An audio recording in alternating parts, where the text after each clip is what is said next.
Merhabalar, City Skylines'in yeni bölümüne hepiniz hoş geldiniz arkadaşlar. Kaldığımız yerden tam gaz devam ediyoruz. Bu bölümdeki nihai hedeflerimizden bir tanesi şehrimizi sürekli vuran tsunami'den bir şekilde korunmanın yolunu bulmaya çalışmak olacak. Ben ufaktan kayıt dışında birkaç deneme yaptım. Şöyle göstereyim arkadaşlar. Ufaktan hattı yükselterek biraz da olsa bir şeyler yapmaya çalıştım. Birazcık da bizi tutacağını tahmin ediyorum. Ben şu işlerle minik uğraşayım. Size de nasıl yapıldığını ufak anlatarak gitmeye çalışayım. Arkadaşlar öncelikli olarak şuradan şöyle aşağı yukarı yükseltme tuşları var. Bunu aldığım anda ben şuradaki gördüğünüz bütün her şeyi yıkacağım arkadaşlar. Taşıyarak gitmeye çalışacağım. Mümkün olduğu kadar. Yani şöyle anlatayım. Şu gördüğünüz alanı buraya taşıyacağım. Düzelteceğim. Yan tarafı bu tarafa kaydıra götürmeyi niyetliyim. Bakalım becerebilirsek yapacağız. Beceremezsek canımız sağ olsun diyeceğiz. Ben sadece şu hattı biraz daha uzatmam gerektiğini düşünüyorum. Çünkü oraya da bir hat çekmem gerekecek. Şöyle şunu alalım. Öncelikli olarak sağ tuşla yükseltmek istediğim noktayı belirliyorum. Yani o hizada yüksel şeklinde bir uyarı yapabilmek için şöylece şu hattı bir düzelteyim abi. Biraz suyu yükselttiğimiz için başlangıç olarak biraz dalga, deniz muhabbetleri artabilir. Aynen, şu anlık sıkıntı yok. Gayet güzel. Ufak bir su taşkınlıkları olacaktır. Başlangıç olarak bunlar normal. Daha sonra düzeltecek. Yani toprağa dolduruyoruz sonuçta. İster istemez birazcık sıkıntı yaşayabiliriz. Abi sen şuradaki su bir gitsin de ben ondan sonra oradaki işlerimi yapayım. Bak buraya direkt su bastı gördüğünüz üzere. Bu limanı buradan ellemeyeceğim. Buradan sonrası zaten çok problem değil. Şehrin diğer tarafına, yani en kötüsü buradan dağlara, derelere çarpar. Geri gelir. Orası çok bizim için problem yaratmayacaktır. Şuradaki su bir aksın aşağıya doğru. Tamam, toparlandı zaten. Gel abicim sen şimdi şuraya. Seni şimdilik birkaç saniyelik şuraya aktarayım. Sizi de bir şuraya aktarayım gençler. Sizi de bir şuraya aktarayım. Sonra şuradaki parkı buradan taşı. Gel abi sen şimdilik şurada dur. Bu yolları bir patlat. Biraz bize bayağı bir iş çıkartacak. Otobüs durakları, şeyler, bu ne deniyor onun ismini, işte trenler vesaireler, vapurlar bizi birazcık üzecektir. Ama dediğim gibi sonuç olarak gayet tatlı bir iş yapacağımızı düşünüyorum ben. Şurayı şöyle genişleteceğim. Daha ileriye gitmeyi planlamıyorum. Eğer burayı biraz daha daraltırsam başımıza sıkıntılı şeyler gelebilir. Evet arkadaşlar, bayağı bir uğraştım. Yani uzun süren uğraşlar sonunda şöyle bir şeye çevirdim burayı. Bayağı bir toparlanacaktır. Yeni vapurlarımızı da faaliyete aldık. Vapurlarımız da artık çalışıyor. Buraya dev gibi şöyle buradan baktığınızda bayağı yüksek metrajlı bir duvar çektik. Arkasına önüne de gene ufaktan bir set yaptım. Yani şehrin bizim bu taraftaki kısmını en azından biraz da olsa koruyacağını tahmin ettiğim bir görsele kavuşturduk diyelim. Yani ama şu açıklıktan mutlaka gene ister istemez su geçecektir. Onun için de şu arka hatta ufaktan beraberce bir şeyler yaparsak belki burayı tutarız gibime geliyor. Yani çok abartmadan dediğim gibi şöyle ufak minimal şöyle şuraları çekersem, dediğim gibi şu şeyleri çok yıkmak istemiyorum ya. Kayalar gerçekten çok doğal duruyor. Aynı zamanda biraz da olsa koruma sağlıyor bize. Çünkü tepelik verdiği için. Ama burası bence gayet tatlı bir şekilde oldu. Vapurlar, tekneler birazcık şey yapıyordu.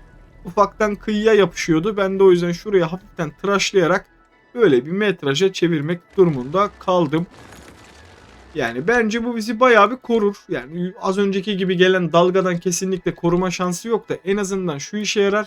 Biraz da olsa şehre gelen dalgayı kırar.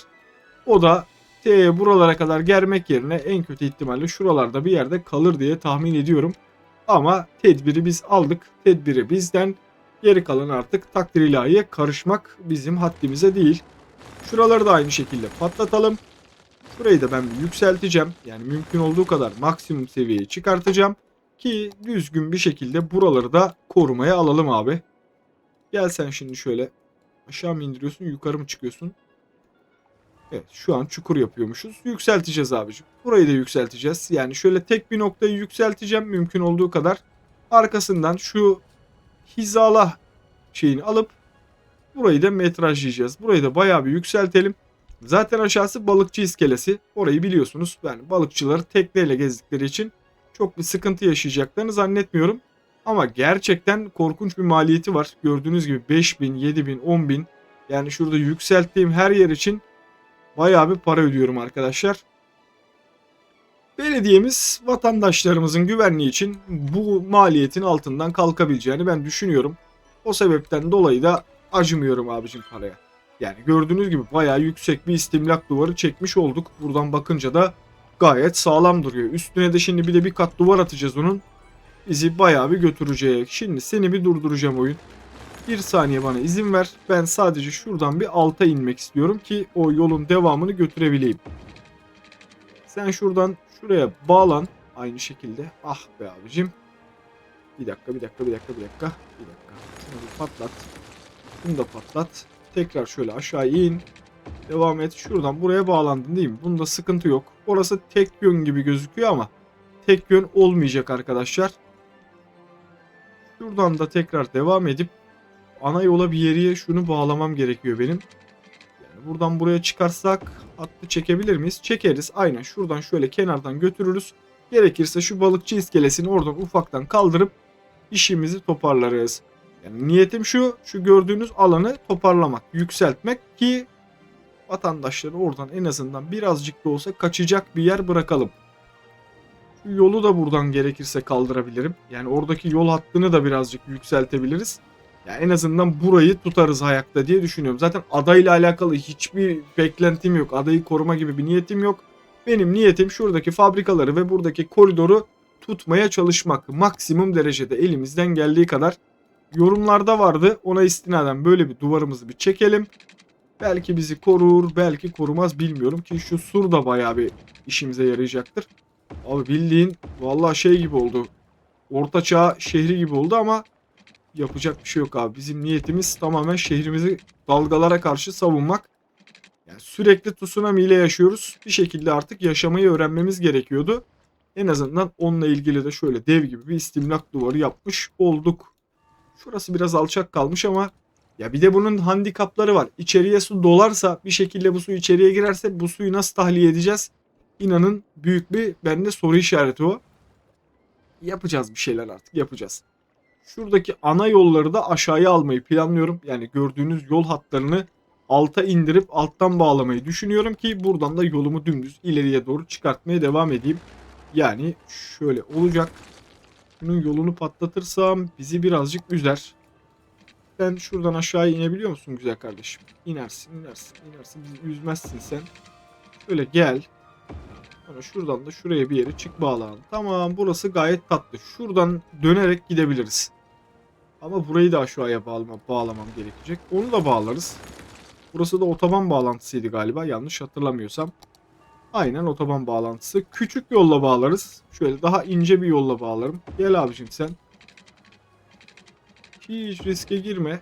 Şuradan dönüp gidebiliyor musun o tarafa doğru? Gidemiyorsun. Peki biraz daha aşağı indirsem seni. Daha uç bir noktadan bağlasak. Tamam. Buradan oraya bağlarız. En azından şu bölgeden yükselerek geçebilirim. Yani şu hattı yükseltip geçersem de bizim için biraz daha en azından korunaklı olacaktır diye düşünüyorum. Hattı müdafaa olmayacak abi. Komple şehri korumaya çalışacağız. Bakalım becerebilirsek yapmaya çalışıyoruz işte. Gördüğünüz üzere her tarafı yükseltiyorum. Birazcık görsel açıdan kötü duracak farkındayım. Ama bizim niyetimiz görsel değil. Vatandaşlarımızın can güvenliği arkadaşlar. O yüzden dolayı vatandaşlarımızı korumak için elimizden gelen bütün her şeyi yapmaya çalışıyoruz. Korkunç paralar harcıyoruz. Gerçekten gördüğünüz üzere iyi ekonomi harcıyoruz. Ama karşılığını alırsak ne mutlu bize. Deneme yanılma. Daha önce hiç böyle bir şey yapmadım. Tamamen deneyerek öğreneceğiz. Belki yarar, belki yaramaz. Dediğim gibi bilmiyorum. Bakacağız, göreceğiz. Dalga gelirse dalgaya karşı korursak bu iş olmuş demektir. Olmazsa da canımız sağ olsun abi. Ne diyeyim? Sen de bir dur. Şuradaki yolu da biraz daha şöyle şuradan alırsak. Tamam, seni de buradan gönderelim. Şurayı biraz şişirmem gerekiyor çünkü şey olmuyor. Suru yapamıyorum. O sebepten dolayı şurayı biraz daha şişirmem gerekecek. Yani gördüğünüz üzere vatandaşlarımızın güvenliği için elimizden gelen her şeyi yapıyoruz. Büyük sahil duvarı projesi böylelikle başlamış oldu. Şu alanı bir şey yapmaya gerek var mı yok mu bilmiyorum. Dalga zaten şu açıyla hiçbir zaman gelmedi. Genelde geldiği açı şu açı olduğu için Şu alanı korumanın çok bir esprisi yok. Şuradan su girse de yani burayı her türlü aşacaktır. Şu dereyi kapatma şansımız yok maalesef. Öyle bir durum da yok. Şuraya belki ufaktan bir duvar mı var çekilebilir. Anca o olursa o olur. Bu ne işe yarıyordu abi? Şu ne anteniydi? Uzay radyo direği. Bunu buradan kaldırabiliriz. Başka bir noktaya alırız. Gerekirse oraya da ufak bir yükselti yaparız. Yani denizin ortasına da yükselti atarım ama çok bir esprisi olacağını zannetmiyorum. Oğlum yangın çıkartmayın. Hadi söndürün. Bak bütün petrol tesislerim yanıyor benim şu anda. Hadi aslanlarım hadi. Hadi şu işi çözün. Biraz şuradan ekonomiye de biraz kendimize para alalım. Arkadaşlar tarımla alakalı bayağı bir hisse aldım. Onu da söylemişsiniz. Madem tarıma yatırım yapıyorsun neden önceden almıyorsun diye. Birazcık aldık arkadaşlar. Merak etmeyin. Onunla alakalı yatırımımızı yaptık. Benzin de almıştık. Şu anda benzinde maalesef zarardayız. Biraz da petrol mü yapıştırsak? Maden endüstrisi alalım ya. Bayağıdır madenle uğraşmıyoruz. Şöyle 300-400 bin liralık, 500 bin liralık da bir maden çekelim. Elimizin altında olsun. Yani şurada bir 2 milyon kadar bir bütçemiz var. Orayı tamamen şey için kullanıyoruz. Herhangi bir afet durumunda ya da acil nakde sıkıştığımız anda direkt orayı kullanıyoruz arkadaşlar. Onun haricinde başka bir şeye dokunmuyoruz. Şu arayı açık bırakacağım. Sebebi şu, içeriye su dolarsa bir şekilde o suyu benim tahliye etmem gerekecek. Yani bana gelen ufak çaplı su çok büyük sıkıntı yaratmaz. Şu duvarları aşmadığı sürece bu aradan geçmiş, kenardan geçmiş bir şekilde biz onu tutabiliriz diye düşünüyorum. Eğer tutamazsak da dediğim gibi yapacak bir şey yok abi.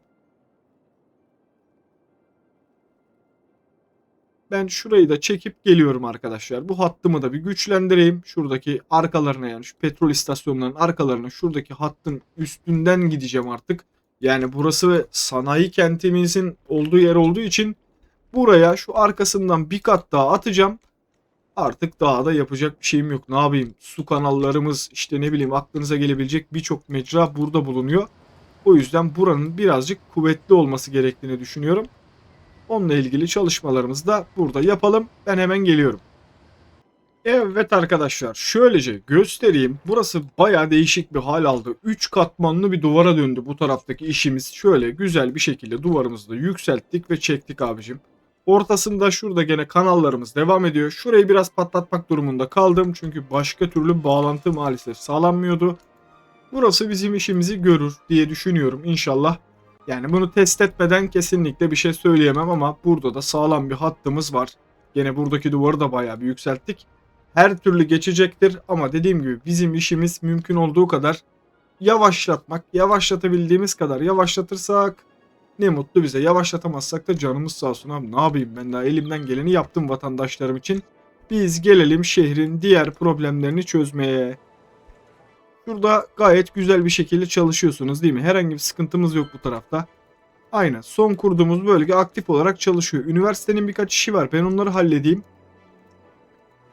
Şurada birkaç yapmamız gereken projeler var kampüs alanında. Çünkü şeyi atlattık.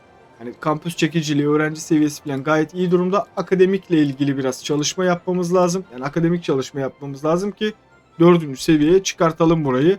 Onun haricinde mezarlığımız boşalmış. Bunu nereye taşıyacaktık biz? Buraya mı taşıyacaktık? Sanki bir yere taşıyacağız bunu diye konuşmuştum ben ama nereye taşıyacağımı hatırlayamadım şu anda. Şu anlık orası da okey gibi. Seni artık faaliyete açabiliriz. Binalarımızı da inceden buraya verelim. Vatandaşlar mutlu olsun abicim. Vatandaşların mutluluğu bizim her türlü işimize gelir. Mutlu vatandaş, mutlu insanlar. Projemiz bu. Tamamen sistem bu şekilde çalışıyor. Vatandaşları mutlu et. Belediye başkanı da akşam eve gittiğinde huzurlu bir şekilde uyuyabilsin. Burası tamam değil mi? Burada herhangi bir sıkıntı yok. Şehri gerekirse bu tarafa doğru büyütebiliriz. Öyle bir ihtimalimiz var. Şu arka tarafı da bir şeyler yaparız. O uzatmayacağım. Daha ileriye doğru götürmeyeceğim şehri. Burada zaten yeterince korkunç bir yük var. Bütün yükte iki noktadan içeri girmeye çalışıyor. Birazcık bizi üzüyor trafik olarak. Ama dediğim gibi şimdilik burası gayet stabil bir şekilde çalışıyor. Şuradaki mezarlığımızı da gayet aktif hale getirelim. O da boşalmış. Onu da dolduralım. Tamam mıyız abi? Hayvanlarda ne sıkıntımız var? Yani burada şu anda en büyük sıkıntımız yeterli ham madde yok uyarısından kurtulamıyoruz. Belli aralıklarla doluyor, belli aralıklarla gidiyor. Yani araçların yoğunluğuyla alakalı olabilir. Veya bizim tarım sanayimiz bu tarafta olduğu için belki yiyecek kaynak sağlayamıyor olabiliriz. Çünkü onunla alakalı bu tarafa bayağı bir yatırım yaptım ben.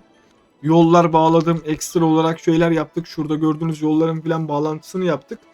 Onun akabinde de başka da bir şey yok gibi gözüküyor ama dediğim gibi anlam veremedim. Buralara da yeterli ham madde sağlayamıyoruz. Ya bir şeyler yapmak lazım ama ne yapmak lazım? Şu anlık ufak tefek buralara şeyler de attık. Biraz orta ölçekli seramera bir şeyler sıkıştırdık biliyorsunuz bir önceki bölümde.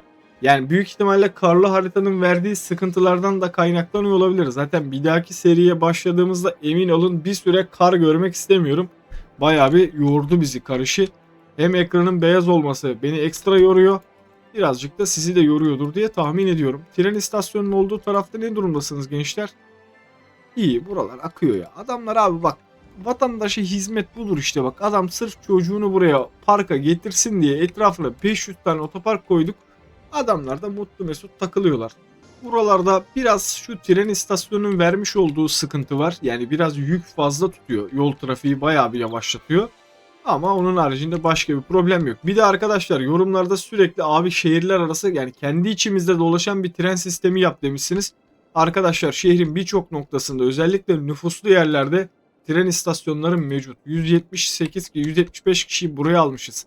Burası zaten başlı başına bir tren istasyonumuz. 1050 kişi gelmiş buraya. Yani bu şehrin içinde kendi içinde birkaç noktada durak var merak etmeyin. Şimdi burası birinci durağımız. Ben size göstereyim. Hani bir bölümü izleyip söylüyorsunuz ama var yani emin olabilirsiniz. Şurada mıydı? Şimdi diğer neredeydi tren istasyonu? Şurada. Bak şurada bir tren istasyonum var. 500 vatandaş buraya gelmiş. Akabinde dönüyorsunuz. Şurada bir tren istasyonum var. Yani dediğim gibi şehrin içinde var birkaç noktada. Şurada var. Yani şu anda 1, 2, 3 bölgeyi birbirine bağlayan tren istasyonları var. Şurada mı vardı bir de? Bir tane de şurada bir yerde vardı sanki yanlış hatırlamıyorsam. Unutuyorum bazen yerlerini ama 3-4 noktada yani şehrin birkaç noktasını götürüp getirebilecek kadar tren istasyonumuz var. Yeterli yakıt mı yok? Oğlum benzin nasıl olmaz ya? Yani petrol şehri, petrol krallığında benzin nasıl olmaz ben anlamadım. Neyse yapacak bir şey yok. Bir şekilde petrol uğraşacak. Bu tarafta tren istasyonu yok. Haklısınız. Şehrin bu tarafına tren istasyonu ile alakalı hiçbir şey yapmadık. Ama hemen karşısında var. Şöyle göstereyim. Yani bunlar kendi içinde zaten birbirine bağlı. Şöyle bağlı. Buradan geliyor tren. Beraberce takip edelim. Bak buradan geliyor. Burada bir tren istasyonu var. Aynı şekilde gene. Orayla buranın birbirine bağlantısı mevcut. Buradan gelen trende gene şuralarda bir yerde de bir tren istasyonu vardı bizim. Şurada yük treni var. Bu buradan gidiyor. Eyvallah gidiyor diye düşünebilirsiniz. Buradan geri dönüp de bak bu tarafta da hattım var tekrardan. Aynı şekilde. Bu da yerin altından gidiyor arkadaşlar. Şurada bir tren istasyonum var. Yani bu da buraya bağlı. Buradan da dönüp şuradaki tren istasyonuna bağlı. Alttan bağlı çıktılarla gördüğünüz üzere. Buradan da şehre tekrar dönebiliyorlar. Sadece şurada bir problem belki olabilir. Benim şuradan treni bir şekilde döndürüp şuraya tekrar bağlamam gerekebilir. Yani şu hat bağlanamıyor olabilir ama buraya gelip geri tekrar gidebilir. Yani bir şekilde bak şuradan battı çıktıya daldı zaten tren. Ne taşıyor abi? 240 yolcu taşıyor. Gördüğünüz üzere trenlerin birbirine bağlı yani. Merak etmeyin o konuyla ilgili. Her bölümde tek tek nerede ne yaptığımı söylersem zaten konuya giremeyiz. 35 bölüm oldu galiba bu seri. 35 bölümün her yaptığım noktayı tek tek anlatamam. Yani vaktiniz varsa siz ufak ufak bakarsanız zaten görürsünüz neler yaptığımızı. Trafik konusunda bu seride biraz sınıfta kaldık farkındayım. Ama telafi etmeye çalışıyoruz. Elimizden geldiği kadar müdahale etmeye çalışıyoruz. Şurada bir yoğunluk var ama burası akarlı. Yani burada kilitlenmiş bir trafik yok gördüğünüz üzere. Akıyor yani. Şimdi İstanbul'da yaşayan bir vatandaş için veya işte Ankara'da yaşayan bir vatandaş için şu trafik var ya arkadaşlar böyle hani abi bu trafik mi ya diyeceği şekilde bir trafik. Çünkü gayet akarlı bir şekilde gidiyor. Yani burada trafik sayılabilecek neresi var abi? Bana bir göster abi. Nerede trafik var? Şurada bir tren trafiğimiz var. Bak trenlerimiz bayağı sıkıntı yaratıyor bize. Şurada bir yoğunluk varmış. Bu da sanayi çıkışı. Tamam haklısınız burada trafik mevcut ama burası da sanayi çıkışı araçlar birbirini bekliyor. Maalesef onun problemi var. Şu göbek yetersiz geliyor olabilir. Buraya ufak tefek dokunuşlar yapılması gerekiyordur ama seri artık sonuna geldi. Bayağı bir ilerledik seride. O yüzden dolayı çok fazla böyle ufak ufak müdahalelere, şehri komple taşıma gibi işlemlere girmek istemiyorum. Yani şurayı da taşıyabilirdik. Yorumlarda onu da gördüm. Abi şehri burayı taşıyalım, daha sakin bölgeleri diye. Ama şehir zaten şu an 115 bin nüfusa kadar gelmiş. Yavaş yavaş artık şehrin sonuna doğru da geliyoruz bu arada, onu da söyleyeyim. Bir iki bölüm daha götürür, bir iki bölüm sonra büyük ihtimalle yeniden başka bir seriye başlamamız gerekecek. Daha stabil, daha düzgün. Ben de artık pası attım, birazcık ufak ufak müdahaleler yapabiliyorum. Uzun süre oynamamıştım. Uzun süreden sonra toparlamaya başladık. Medieval Dynasty de geldi. Ona da bilen arkadaşlar varsa yazsın. Kara düzen gidiyoruz. Bilmeden oynayarak götürmeye çalışıyorum onu da. Durum şimdilik bu şekilde. Sistem böyle gidiyor. Biraz kısa bir bölüm oldu farkındayım ama benim kaydım yaklaşık olarak 1 saate yaklaştı. Orayı düzenle, burayı düzenle, bayağı bir uğraştırdı beni. Bu bölüm affola diyelim, biraz kısa olacak. Bölümün sonu. Umarım bölümü beğenmişsinizdir. Beğendiyseniz beğenip paylaşmayı unutmazsanız çok sevinirim. Kendinize iyi bakın. Hoşça kalın.